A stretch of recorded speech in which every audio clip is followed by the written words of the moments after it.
जल्लीकट्टूचं आंदोलन चेन्नईमध्ये सुरू आहे। त्याच धर्तीवर राज्यात बैलगाडी शर्यतीला परवानगी दिली जावी ही मागणी जोर धरते आणि या मागणीचा सरकार सकारात्मक विचार करतंय असे सुद्धा संकेत मिळत आहेत। बैलगाडी शर्यतीला परवानगी संदर्भात राज्य सरकार सकारात्मक असल्याचं आश्वासन मुख्यमंत्री देवेंद्र फडणवीस यांनी दिलंय। आज याच संदर्भात बैलगाडी संघटनेच्या शिष्टमंडळानं मुख्यमंत्र्यांची भेट घेतली। तामिळनाडूमधल्या जल्लीकट्टू आंदोलनानंतर महाराष्ट्रात बैलगाडी शर्यतींवर घालण्यात आलेली बंदी उठवावी अशी मागणी सध्या जोर धरते।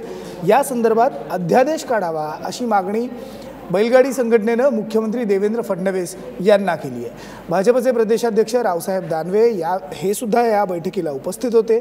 सध्या निवडणुका असल्यामुळे बैलगाडी शर्यतींसाठी अध्यादेश काढता येणार नाही, पण निवडणुकांनंतर सर्व मित्रपक्षांशी बोलून असा अध्यादेश काढण्यासाठी प्रयत्न करण्यात येईल अशी माहिती आज रावसाहेब दानवे यांनी दिली आहे।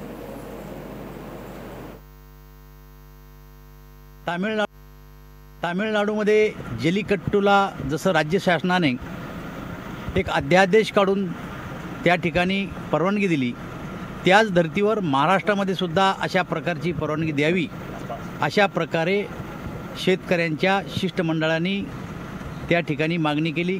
मुख्यमंत्र्यांनी त्यांना आश्वासन दिलं की निवडणुकीची आचारसंहिता चालू आहे, ही आचारसंहिता संपल्याच्या नंतर तामिळनाडूच्या धर्तीवर अशा प्रकारच्या बैलाच्या शर्यतीला आपल्याला परवानगी देता येईल अशा प्रकारचे त्यांनी शिष्टमंडळाला आश्वासन दिले। जल्लीकट्टूच्या धर्तीवर महाराष्ट्रात देखील बैलगाडा शर्यतीसाठी अध्यादेश काढण्यासाठी पुण्यातील आमदारांचं एक शिष्टमंडळ मुख्यमंत्र्यांना भेटलंय, तेच आपल्यासोबत आहेत।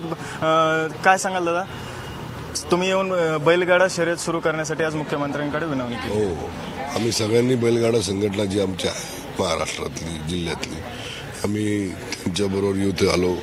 जिल्हाध्यक्ष आदरणीय बाळा बेगडे आमच्यावर होते, राष्ट्रीय आमचे प्रदेशाध्यक्ष दानवे साहेब होते आणि बैलगाडा संघटनेचे सर्व पदाधिकारी होते। आम्ही सगळ्यांनी ज्या धर्तीवर जल्लीकट्टू स्पर्धा तामिळनाडू गव्हर्नमेंटनी चालू केला आणि तामिळनाडू गव्हर्नमेंटनी स्टेटमध्ये कायदा तयार केला, या ठराविक पिरियडमध्ये हा कायदा अंमलबजावणी करावी आणि तो कायदा राष्ट्रपतींकडे पाठवला। त्याच्यावर तो कायदा कायम करण्यासाठी त्याला राष्ट्रपतींनी मंजुरी दिली।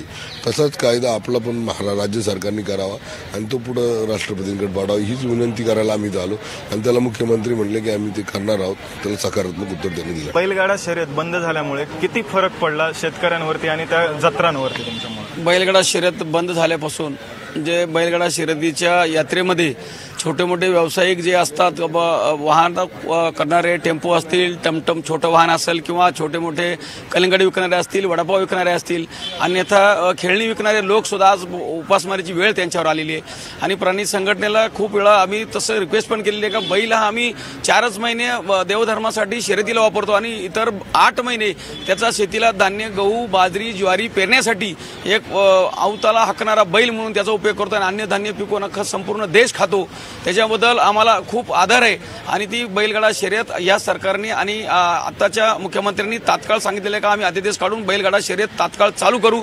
त्याबद्दल आता सध्या तरी वातावरण आनंदाचं शेतकऱ्यांमध्ये सुरू आहे। शेतकऱ्यांमध्ये बैलगाडा शर्यती सुरू होणार आहेत, त्यामुळे आनंदाचं वातावरण असंच सांगण्यात येतं। व्हिडिओ जर्नलिस्ट राजेश सोबत प्रभात पोतरकर, महाराष्ट्र वन, मुंबई।